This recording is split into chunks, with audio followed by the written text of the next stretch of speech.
বড়দেরকে প্রণাম আর ছোটদেরকে ভালোবাসা জানিয়ে আমি শিপ্রা মজুমদার আজকে আবার একটা নতুন রেসিপি নিয়ে তোমাদের কাছে চলে এসেছি। আশা করি রেসিপিটা তোমাদের ভীষণ ভালো লাগবে। তাহলে এখন থেকে দেখতে শুরু করো। আজকে আমি তোমাদেরকে কী দেখাতে চলেছি। দেখো বন্ধুরা, আমি একটা প্লেটের মধ্যে একটা বেগুন, দুটো আলু, একটা বড় সাইজের টমেটো আর দুটো পেঁয়াজ নিয়ে নিয়েছি। যাই হোক, বেগুনটাকে দেখো আমি এখন কেটে নেবো। সামনের দিকটা আর পিছন দিকটা কেটে বাদ দিয়ে দিলাম। এরপরে তোমরা দেখো আমি ঠিক এরকম লম্বাটে করে প্রথমে মাঝখান বরাবর 3 ভাগ দিয়ে তারপরে আবার এই দিকে 3 ভাগ দিয়ে দিচ্ছি। ঠিক এরকম করে, খুব সরুও না আবার খুব মোটাও না, এইভাবে আমি বেগুনটাকে সম্পূর্ণ দেখো কেটে নিচ্ছি। পুরো বেগুনটা আমার দেখো কাটা হয়ে গেল।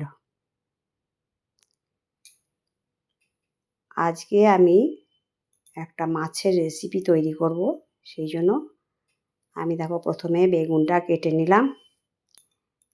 বেগুনটাকে একটু জলে ভিজিয়ে রেখেছি, তাহলে তো কালো হয়ে যেতে পারে। এরপরে আলুটাকেও আমি পিলারের সাহায্যে খোসা কেটে নিচ্ছি।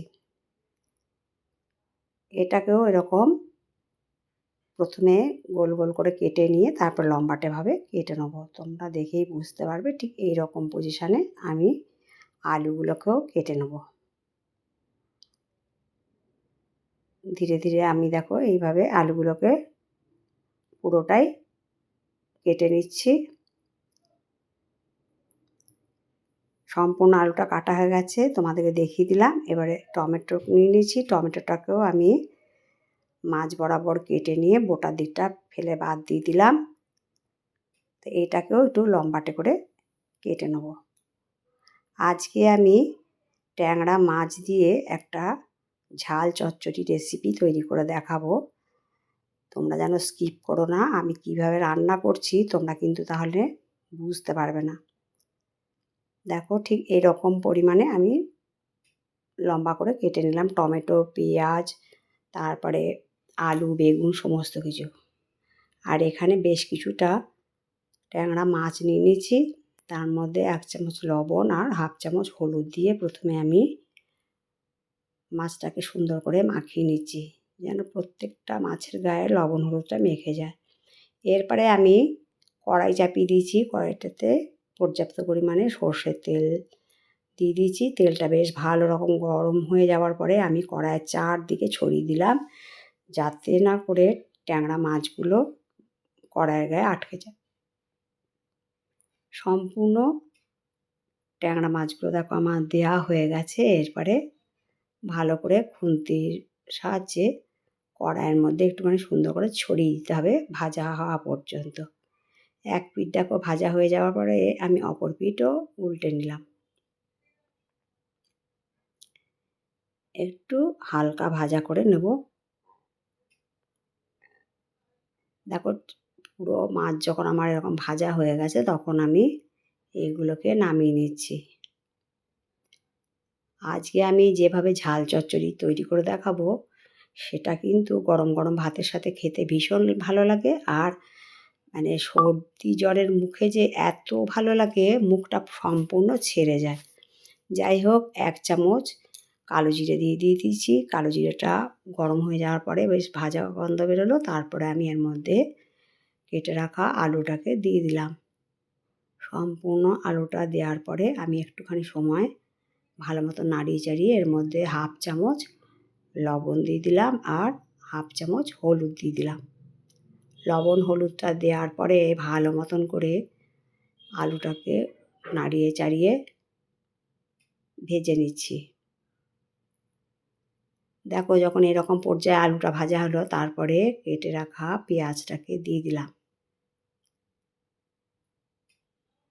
সম্পূর্ণ পেঁয়াজগুলোকে কেটে আমি দিয়ে দিয়েছি। এবার এটাকেও খানিকক্ষণ আমি নাড়িয়ে চাড়িয়ে বেশ ভেজে নেব। এইরকম পর্যায় পর্যন্ত যখন পেঁয়াজগুলো একটু গোল্ডেন ব্রাউন কালার হলো আর আলুটাও দেখো তোমরা দেখে বুঝতে পারছো ঠিক এইরকম পর্যায়ে হলো, তারপরে আমি দিয়ে দিলাম কেটে রাখা বেগুনগুলো। সম্পূর্ণ বেগুনটা দেখো আমার দেয়া হয়ে গেল। এরপরে আলু পেঁয়াজের সাথে ভালো মতন করে বেগুনটাকে ওপর নিচ নাড়িয়ে চাড়িয়ে বেশ কিছুক্ষণ ধরে আমি এটাকে ভেজে নেব। আমি কিন্তু এখানে আজকে কোনো রকম ঢাকনা চাপা দিচ্ছি না। দেখো যখন বেগুনটাকে একটু নাড়ি চাড়িয়ে নেবার পরে আমি কেটে রাখা টমেটোটাকে সম্পূর্ণটাকে দিয়ে দিলাম। এবার টমেটো দিয়ে ভালো মতন করে আবার নাড়িয়ে চাড়িয়ে একটু ভেজে নেব। এরকম উপর নিচে বারবার করে নাড়িয়ে চাড়িয়ে ভাজতে ভাজতে আপনা খুব সুন্দর নরম হয়ে যাবে। এরপরে আমি সম্পূর্ণ লবণটা দিয়ে দিলাম, আর 1 চামচ লবণ, প্রথমে হাফ চামচ দিয়েছিলাম আর এখন 1 চামচ দিলাম, আর হলুদও দিয়ে দিলাম হাফ চামচ। দিয়ে লবণ হলুদ দিয়ে ভালো মতন করে বেশ খানিকক্ষণ ধরে এটাকে নাড়ি চাড়িয়ে ভেজে নেব। আর তেলটা কিন্তু পর্যাপ্ত পরিমাণেই দিতে হবে, যাতে ওই তেলের মধ্যে দিয়েই সবজিটা খুব সুন্দর সেদ্ধ হয়ে যায়। আর 4খানা কাঁচা লঙ্কা চিড়ে দিয়ে দিলাম। একটু ঝাল ঝাল করে করা হবে, ওই জন্য সর্দি কাশি বা জ্বরের পরে এরকম যদি ঝাল ঝাল কোনো মাছের রেসিপি থাকে তাহলে কিন্তু একদম 1 প্লেট ভাত খাওয়া নিমেষেই হয়ে যায়। দেখো এরকম করে বেশ খানিকক্ষণ নাড়িয়ে চাড়িয়ে আমি বেগুন আলুটাকে সুন্দর করে কষিয়ে নিয়েছি। একদম বেগুনগুলো সুন্দর নরম হয়ে গেছে। এরপরে আমি এর মধ্যে দিয়ে দিচ্ছি 1 চামচের মতন জিরের গুঁড়ো আর হাফ চামচের একটু বেশি লাল লঙ্কার গুঁড়ো। আমি বলেছিলাম ঝাল ঝাল চচ্চড়ি করব, সেই জন্য একটু বেশি করেই লঙ্কার গুঁড়োটা দিলাম।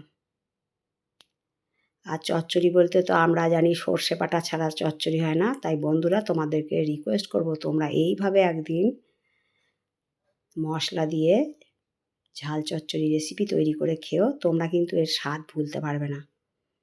যাই হোক মশলা দিয়ে বেশ কিছুক্ষণ নাড়িয়ে চাড়িয়ে নেওয়ার পরে একটু জল দেওয়ার হয়েছিল, সেই জলটাও বেশ শুকিয়ে গেছে, বেশ সুন্দর ভাজা ভাজা হয়ে গেছে। এরপরে আমি সম্পূর্ণ জলটাকে দিয়ে দেবো। পরিমাণ মতো জল দিতে হবে, কেননা আমি মাছগুলো দেওয়ার পরে কিন্তু মাছগুলো সম্পূর্ণ জলটাই টেনে নেবে। ভালো করে জল দিয়ে ভালো মতো নাড়িয়ে চাড়িয়ে দিলাম। দেখো ফুটে উঠেছে। এরপরে আমি ভেজে রাখা ট্যাংরা মাছগুলো সম্পূর্ণ দিয়ে দিলাম। আজকের রেসিপিটা তোমাদের যদি ভালো লাগে তবে লাইক শেয়ার কমেন্ট আর সাবস্ক্রাইব করে আমার চ্যানেলের পাশে থেকো। আর যদি কোনো নতুন বন্ধু এসে থাকো অবশ্যই বেল বাটনটা অন করে দিও, তাহলে সমস্ত নোটিফিকেশান তোমাদের কাছে পৌঁছে যাবে। দেখো ট্যাংরা মাছ দিয়ে ভালো মতো নাড়িয়ে চাড়িয়ে যখন ফুটে উঠেছে তারপরে আমি দিয়ে দিলাম কেটে রাখা বেশ কিছুটা ধনেপাতা। এই ঝোলটা কিন্তু এতটা থাকবে না, জলটা কিন্তু মাছের সম্পূর্ণটা টেনে নেবে। দেখো রান্নাটা কিন্তু আমার কমপ্লিট হয়ে গেছে। হালকা একটুখানি ঝোল রেখেছি, এটা কিন্তু পরে সম্পূর্ণ টেনে নেবে। তাহলে আজকে এই ঝাল চচ্চড়ি রেসিপিটা তোমাদের কেমন লাগলো তোমাদের সুন্দর সুন্দর কমেন্টসের মাধ্যমে জানিও।